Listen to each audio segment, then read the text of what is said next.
You are listening to the Horse Radio Network, part of the Equine Network family. What a beautiful day for horses in the morning. You are listening to the #1 horse podcast in the world.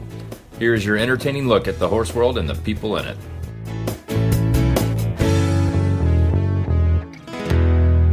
Good morning, everybody. I am Glenn the Geek from Ocala, Florida. And I am Allison Rehnborg in Nashville, Tennessee, and you are listening to the monthly Equine Affaire episode of Horses in the Morning on the Horse Radio Network for August 20th. Wow. Episode 4023. This episode is brought to you by Equine Affaire. Good morning, Horse World. Good morning, everybody. Thank you so much for joining us. As you know, the Equine Affaire episode is here the third Thursday of each month. And I wanted to remind you right at the top of the show that they have their own podcast feed. If you want to listen to the past episodes of this away from Horses in the Morning, you can do that. Just search for Equine Affaire on your podcast player and you will find it. What are we doing today, Allison? On today's show, we're chatting with a member of the Cutting Edge Cowgirls. This is a new to us drill team and not one that I had really heard of before. We're talking to Marcy Trumble. The Cutting Edge Cowgirls are making their Fantasia debut this fall in West Springfield, so very exciting. And we are excited for the chance to see them strut their stuff in the Fantasia arena. And then we're going to get to chat with the creative genius behind Betsy Dale Hats, Betsy herself. Did you know, and I don't know if this still exists, we interviewed the guy, must have been 10 years ago, who ran the National Drill Team Championships.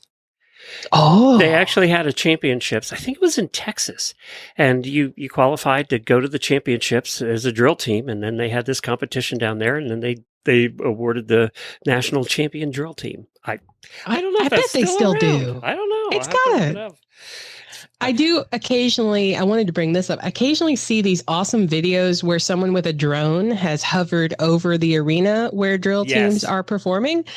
And they look like little bitty ants, but it is amazing to watch those patterns and see that they really are as smooth and circular or as straight as you imagine that they are. I mean, it's like watching dressage aerially. It's really crazy how good and precise they are. There's one of those for the Canadian Mounties. And that's just unbelievable because there is not a step out of place with those guys. I mean, they're just so good.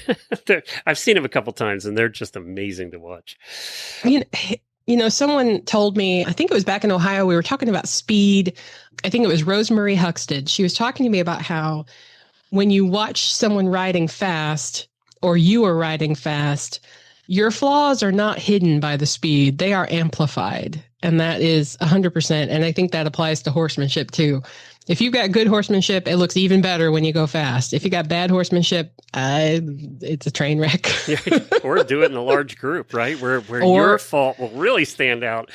It'll really stand out. And everyone affects everybody else. And but those drone videos, I will, if one of those comes across my feed, I will just sit there and watch it because it's like therapy. It's like a Zen garden. It's like the horseman's Zen garden to watch a well-done drill performance.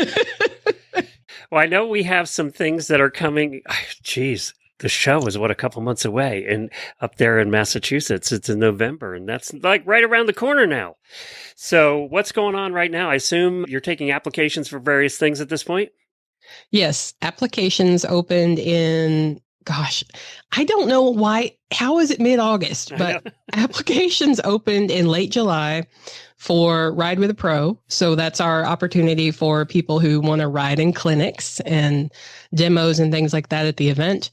So all that information for Ride with a Pro, which is sponsored by Fair Hill Saddlery, all that information is up on our website. So if you want to participate in a clinic and bring your horse and ride and learn on the ground in the saddle, you need to apply by September 11th. And it's really easy. I think the hardest part is getting a video of yourself riding. And, it doesn't have to be a fancy video. Just grab your buddy with a cell phone or use your, what is it, a Pivo? Yeah. Yep. Yeah. Use one of those. Just get a video of yourself working with your horse. That's what our clinicians are going to look at to decide, do I want this person? Do I not? And something I think is important, I know myself, I would think, I have to be perfect. to ride in this clinic, right? I have to know all my stuff to ride in a clinic with what? Try to think of who, Pat Pirelli or Connie Combs or someone like that. But no, sometimes they're looking for people who have actual issues, that like a particular issue or a horse with a particular issue. So don't write yourself out until you've looked at the clinic summary, because all of those say, so-and-so is looking for this type of horse or this type of rider. That's important to remember. Give yourself a shot. Okay. And you could get some serious help. And then if you want to compete at Equine Affaire, if you're bringing your horse and you want to compete, why not? You need to apply by September 11th for the Breed Bonanza, which is our all breed, all discipline show. And then we also have the Versatile Horse and Rider competition, which is our big, exciting versatility competition. So all of those details are on our website. They're all open now and ready. And you've got about a month from today, maybe 3 weeks from when this airs. And I know another thing that Equine Affaire would not run without its volunteers. So I assume that it's about time to start volunteering for that too? Yes. If you want to volunteer, we do have a deadline to apply by, and that's to get your name in the program and to get like first pick of shifts and first pick of duties and things like that. And that is September 25th.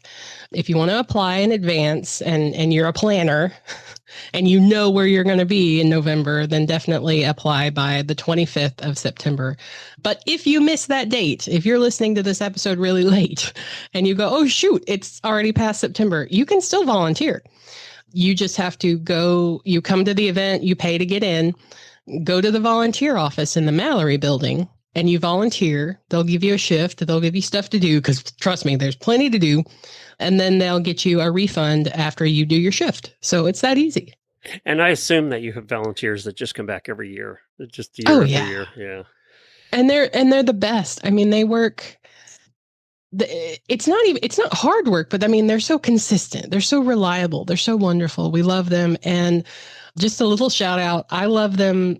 A lot of our volunteers are the ones that I see commenting year after year on our posts. Like I get to know them at the shows and then I see their names on Facebook, and that makes my heart happy because, they really care. And those people are hard to find and they're wonderful. So we love our volunteers.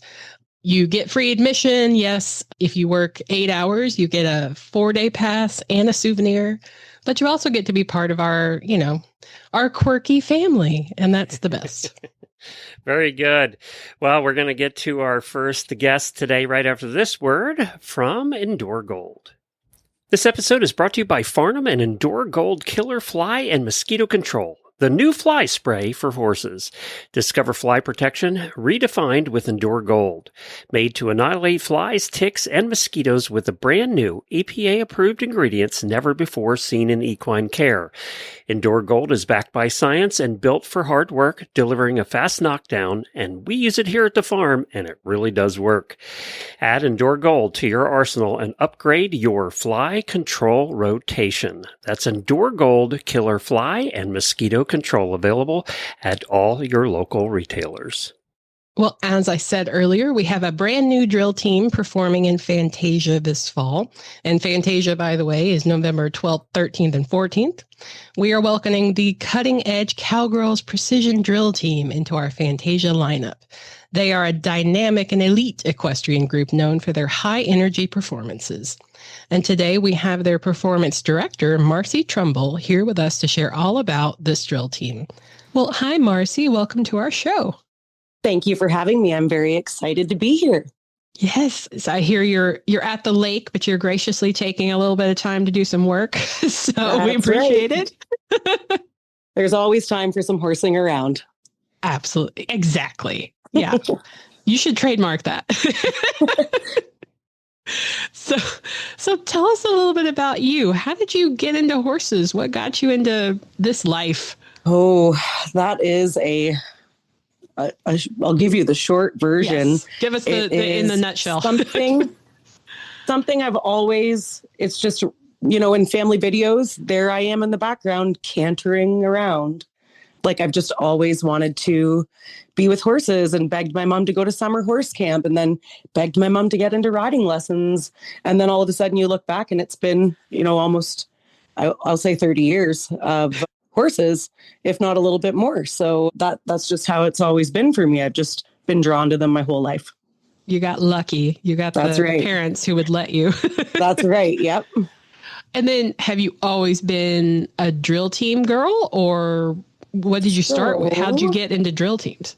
So how I got into the drill team actually is I was an avid vaulter, and I did a lot of pony club when I was younger, and I really took to vaulting, the gymnastics on horseback. And just so happened that the location of where I was riding, this young lady from down the road had come to rent the arena, and she wanted to practice her trick riding and happened to see me teaching a vaulting lesson.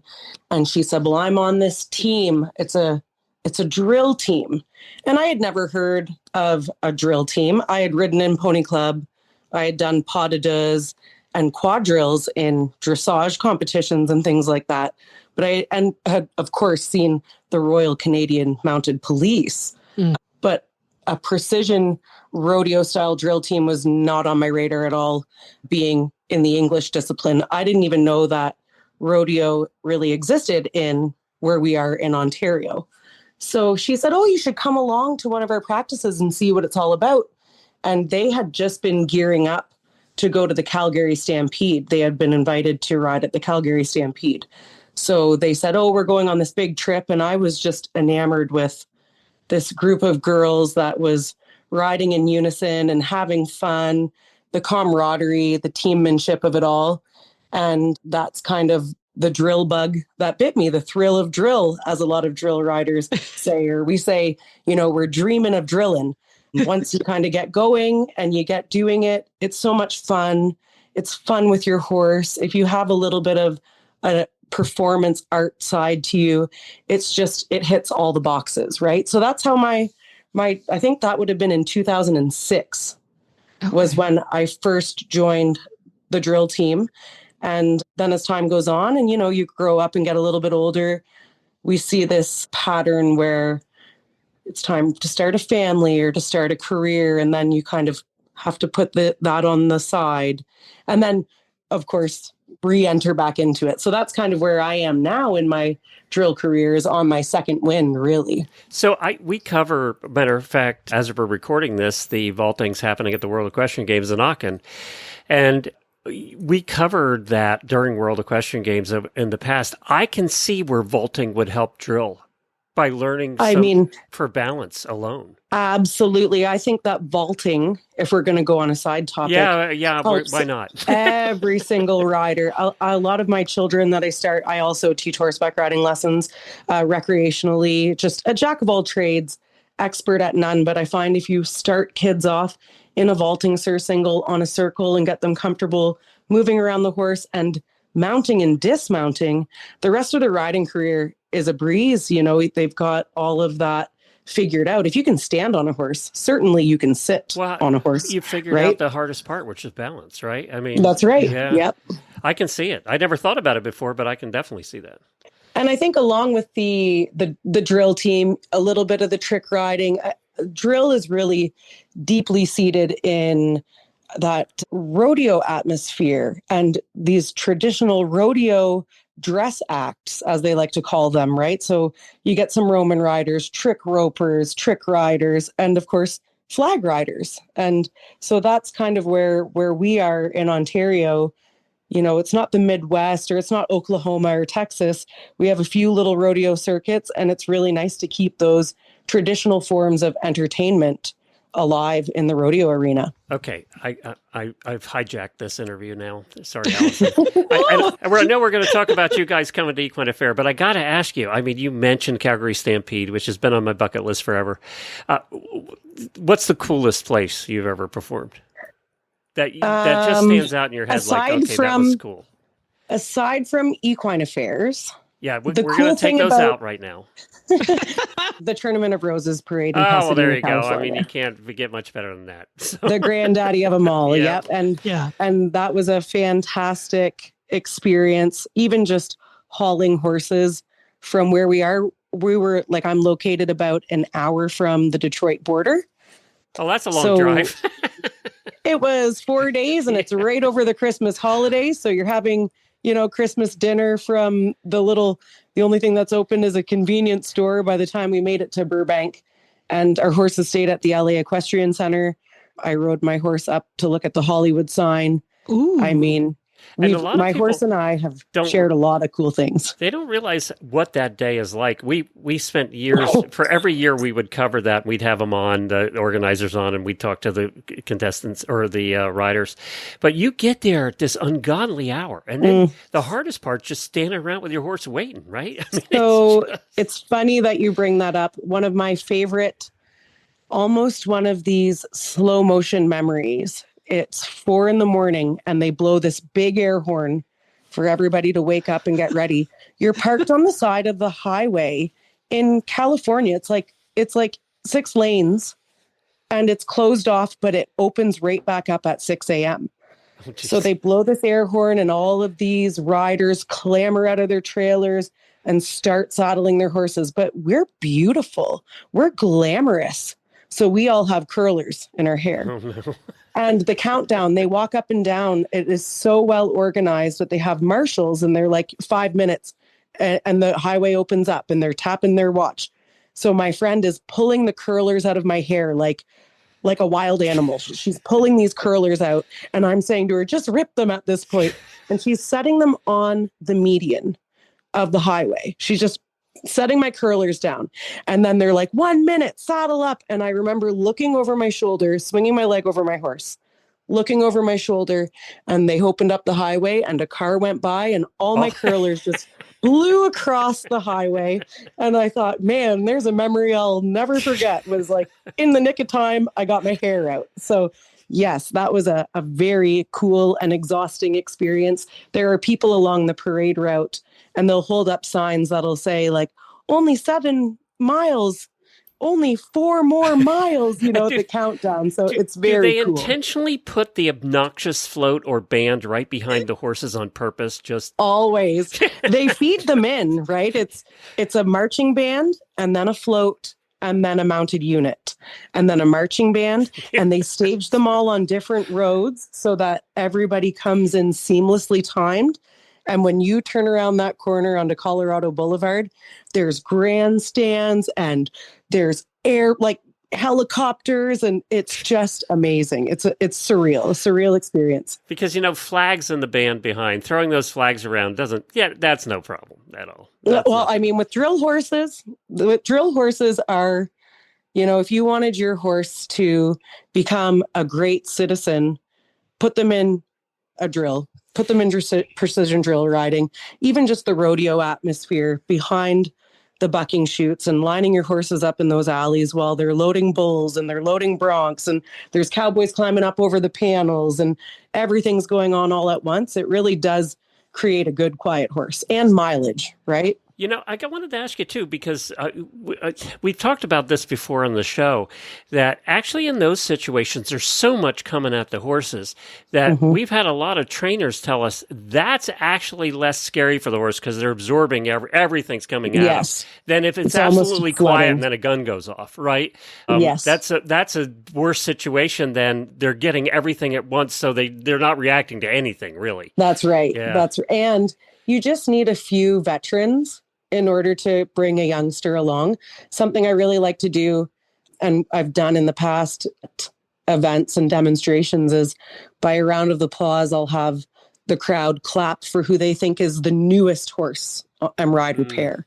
So I'll go down the line by a round of applause. Do you think that this is a newer rider? And it's often really hard for the crowd to tell who is the newest teammate and horse on the, in the demonstration, because 1 or 2 really great horses kind of brings along the rest of them and they all learn that behavior and that, oh, my friend to the left is okay. My friend to the right is okay. I'm okay here too. So they work out great that way. Allison, I'm done hijacking you. Tell yours. You're fine. Allison's turn. It's a joint interview. No, this is fascinating.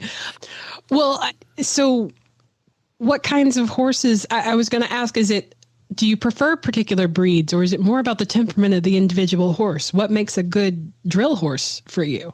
That's a very good question. a bulletproof one. As we just vividly described. A bulletproof horse. Yes, we are not picky regarding breed. It just so happens, and I mean, you'll hear this all the time, nothing beats a good old quarter horse or a good old paint horse. And the reason being that they are bred, their mind is there, the speed, the endurance, the athleticism is there. We do have some Dutch warm blood on our team. We have thoroughbred, we have appendix, quarter horses. The majority of our team right now, though, is quarter horses, and a ton of them are red. So we always make a joke. We need more color in here. Somebody buy a buckskin, or somebody buy something of a different color, because we've got one roan or two roans, and then chestnut, chestnut, chestnut, chestnut, bay. And then Jacqueline's two horses are white, and I have a black and white paint horse. So we add the color, but yeah, you've got some color in there. But there is no criticism when it comes to the horses on the team. They need to be fit. They need to be able to rate themselves, whether they need to be able to move forward and come back to you. And the most common rule that any drill team, I believe, would follow is no behaviors, no kicking out, no biting, no rearing, no bucking, no bolting. So we are very forgiving when we're bringing new horses on the team. You're asking a lot of these horses. Most of the time people are riding in an individual discipline. It's not very often that you say, okay, we're going to sandwich you all side by side, and we're all going to move forward together while we're turning and while we're doing this and while we're doing that, and everybody's going to get along. So we often give space for our newer members when we get into those tight maneuvers, like a pinwheel or a suicide crack, that we give the youngsters or the new horses some room to make them feel confident and comfortable.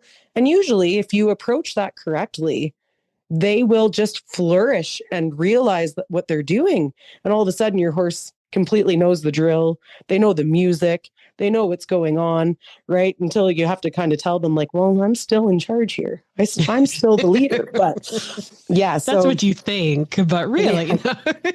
So a funny story about Equine Affaire. I'm just going to add in, this is really special to me. My horse and I have done several Equine Affairs in the past on a previous drill team, and a lot of spotlight, got to do the anthem, all of those things. And he absolutely loves Equine Affaire. And when I retired him the first time from drill, I knew that it would, he loves drill. So when this team started up again, it was started up by a student of mine who had joined the drill team long after I had retired from it. And so we never got to drill together. And she kept saying, can you just come to a practice, when she started the Cutting Edge Cowgirls? And I said, well, you get it going, my dear. And if you get it going and handle all the hard stuff, maybe I'll show up. So wisdom. And yes, and she's young, in her 20s. And, she had moved to a new place, and she wanted to make more friends. And what better way to make horse friends than start a drill team? So she started this team in April of 2023. And in June, they had their first rodeo performance with Rawhide Rodeo Production Company. Wow. So April, May, June to pull That's it together. fast. And I went, uh-oh, shoot, she's doing it. She's doing it. Here we go. So finally, she did the whole rodeo season, kept bugging me. Finally, in September, I said, okay, I'll come to one practice. And I rolled up in my trailer, and I'm looking in my side mirror, and I can see she blows the whistle. They were doing a walkthrough. She blows the whistle, and my trailer jumps up and down. And I go, oh man, Amigo's in for it. Amigo knows what we're doing. And he hadn't drilled in about 5 years. He hadn't heard a whistle blow. He'd only done dressage, which he gets high scores, but does not enjoy. So my horse has not been to an Equine Affaire since 2016. But anytime he hears the song, I Love Rock and Roll, my horse's heart, I can feel it pounding underneath my saddle. Like he knows that song is 3 minutes to showtime. I love rock and roll. And so when we got the invite to come to Equine Affaire 2026, it's been 10 years since Amigo's been to an Equine Affaire. Amigo is 28 years old. Wow. And he's still rodeoing every weekend. And I said that Jacqueline asked me, well, how long do you think you'd like to be on our team? And I said, until he runs out of gas. I'm only here for him. I don't even like it. Wink, wink. So I keep saying to the girls, I'm only here because my horse loves it so much and he's still got a full tank of gas.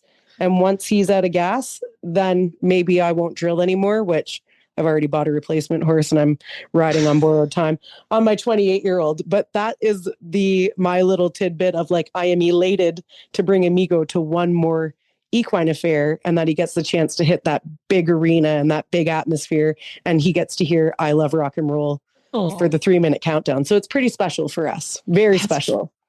That's very special. I love that. Thank you for sharing that because I've been working Equine Affaire now since, I guess my first visit was 2018. Then I came on this staff in 22. And the music has been the same ever since. Yeah. And I've wondered, like, is it always been this? And you have just confirmed for me that, yes, that is always the 3-minute song. And so I'm pretty sure the rest are also. And it's, if you don't know production, like it's something about that it gives you, like I have goosebumps just talking about it right now, of riding your horse out into the spotlight. And I remember one Equine Affaire in Massachusetts, I think it was the last one. The anthem singer said, just do me a favor and don't look into my eyes while I'm singing. And I remember the spotlight being on both of us and me carrying the beautiful American flag and me looking everywhere but at the singer because I didn't want to, make her feel uncomfortable. But the other thing I will say about the crowds at the Fantasia is it's really great to see the patriotism for the flag. We're flag riders. We love carrying any flag. And of course, in Canada, we do our national anthem and everything like that. But it's not the same energy as in an enclosed space with a pumped up crowd that really loves their flag. So it really is a great feeling as a flag rider to be able to do that. That's just my side note on that too. That's very... I've hijacked your interview. No, this is what an interview is. I don't think you guys know what an interview is. Well, so we've got to wrap now, but I did want to ask Marcy, I guess you've already told us what you're excited about. You're just excited to come back. That's right. I'm so glad that the Cutting Edge Cowgirls are going to make it'll be the team's debut, even though it's not your first time, right? Correct. So that's incredible. Well, thank you so much. You're very welcome. I'm so excited to share an Equine Affaire with the majority of our team has never attended an Equine Affaire, let alone rode in one. And it is such a young team and they are so full of zest and so full of life and they just bring so much joy to the arena. So we are so looking forward to kicking up some dirt when we make it there to Massachusetts. Well, tell them to bring some dollars because they'll be buying stuff. It's Christmas. I told them that too. I said, first shopping. Yeah, that's right. Yes. For sure. Well, I know tickets are available now, right, for Massachusetts? And by the way, those dates for everybody are November 12th to the 15th. Correct. On November 12th through the 15th at the good old Eastern States Exposition in West Springfield. We've got tickets available now, both your general admission, you can do single day, you can do 4-day pass. Those are on sale at our website, equineaffaire.com. And remember, we have a new ticketing partner, well, a new old one. Our oldies who have been listening for a while will remember Tix. Well, we are back to Tix. So Tix is your ticketing partner now, and they have a great system. It's so easy. It's so intuitive. Get your single day or 4-day passes. You can also buy your tickets to Fantasia. That's the most important part for a lot of people because those seats do go fast. Those are assigned seats. If you have a particular section or a place that you like to sit, you better go buy those tickets because those are going quickly. Very good. Who's coming up next? If you visited Equine Affaire in Ohio, you might have seen our next guest's incredible booth display. And if not, you really missed out. It's incredible. It was one of my favorites at the show, and they even made the best booth finalist list. So Betsy is the creative genius behind Betsy Dale Hats, which is a fun and fabulous vendor who creates these incredible burned and custom decorated hats. Well, hi, Betsy. Welcome to our show. Hi, how are you? We are doing great. So Glenn's having power issues down in Florida, but how are things up in your neck of the woods? They are a little rainy and windy, but we are surviving. Are you in West Virginia, or where are you? Yeah, we're located in the northern panhandle of West Virginia. Awesome. And have you been there all your life? Yes, pretty much my whole life. Cool. It's a good middle place to be. You can go north easy, you can go south easy. It works out. Yeah. Absolutely. So you are kind of a unique guest for us. I don't think we've ever had a hat artisan or a hat designer on the Equine Affaire part of the show anyway. And so kind of tell us, how did you get into designing hats? So it's kind of a funny story. I actually went on my first trip to Montana, and the goal was kind of to take my mother on her bucket list trip at 73 years old. So her and I decided at the very last minute to book a flight, spend 8 days driving through Yellowstone, Sheridan, Wyoming, through Montana, and we've got to see lots of places and sites. And through our travels, we came across this hat shop that I just absolutely fell in love with. And I've loved hats my entire life, and actually wanted to start designing Kentucky Derby hats probably about 10 years ago. And life happens, and you end up kind of putting things on the back burner. And so when we went on this trip to Montana, it kind of continued, I guess I'll say. And so we went in this hat store, and I loved everything about it, how they designed them, the accessories, the style, but at the time, it wasn't something that was in my budget to afford. They were a bit pricey. So I decided that I've always had a fair amount of artistic ability, and I decided that I would come home and I would make my own hat. And so I did.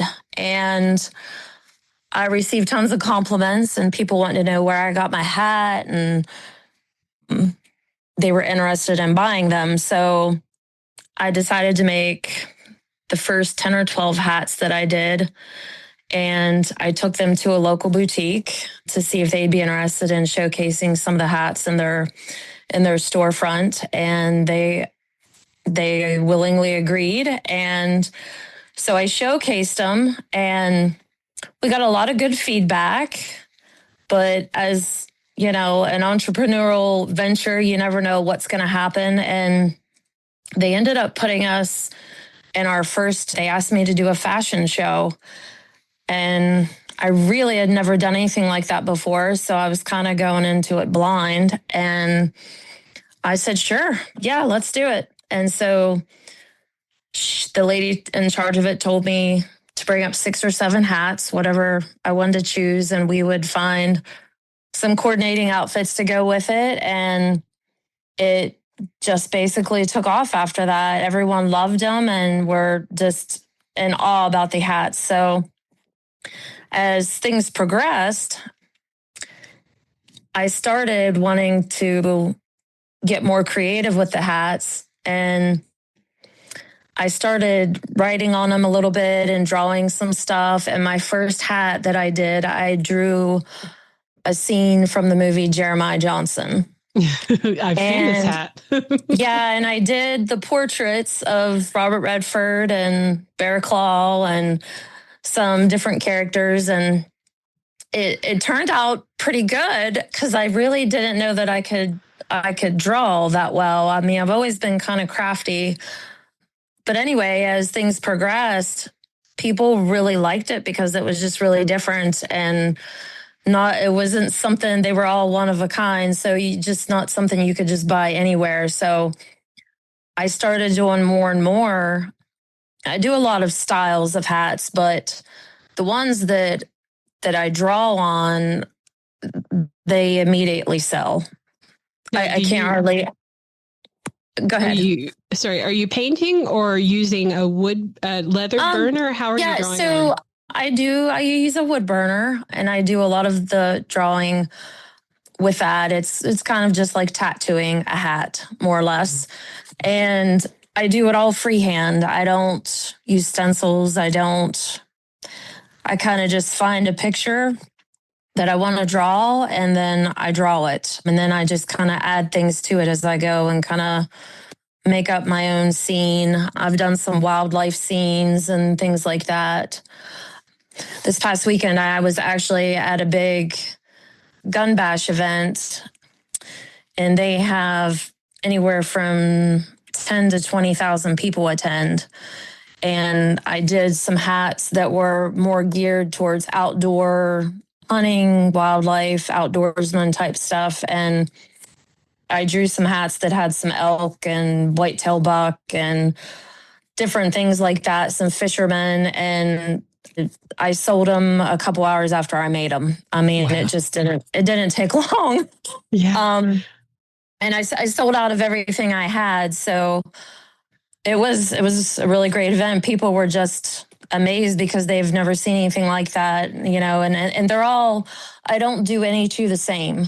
So once I do one, that's it. I might do some that have some similarities, but nothing is identical.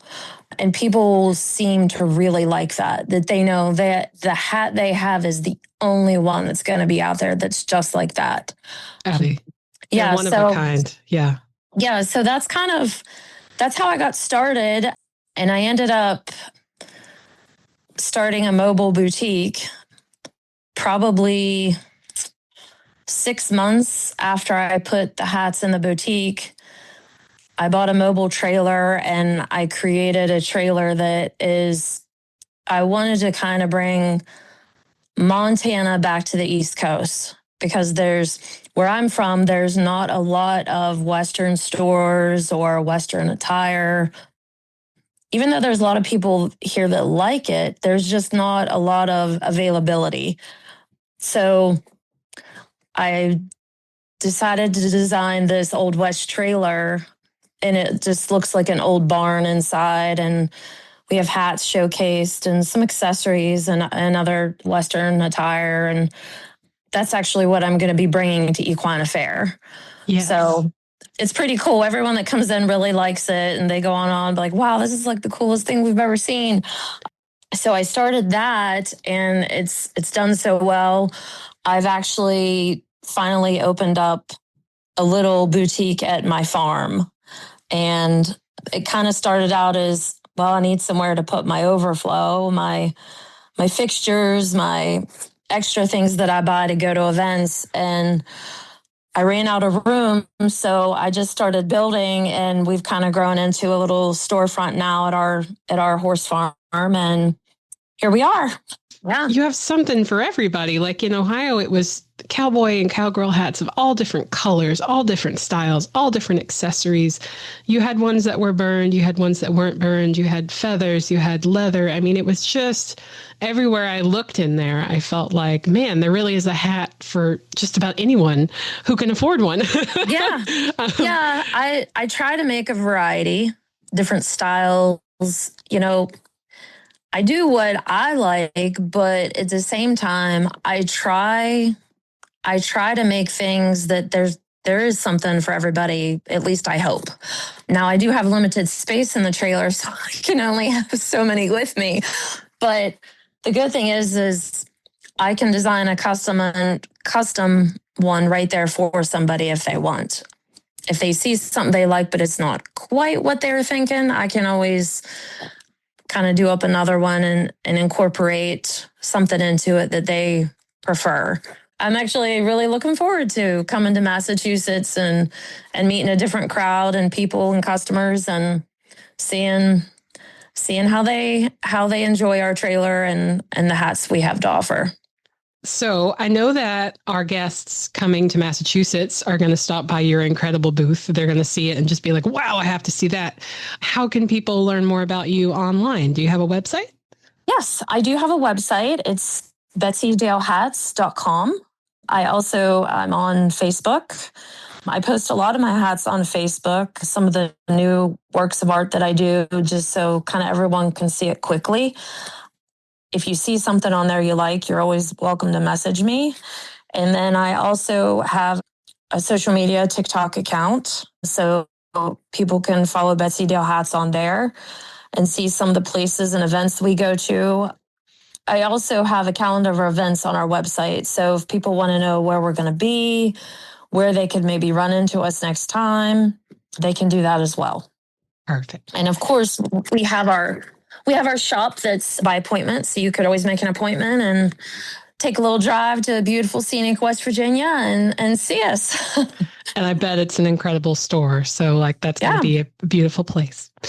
All right. Well, thank you so much, Betsy. I can't wait to see you and all your hats and your incredible crew in Massachusetts this fall.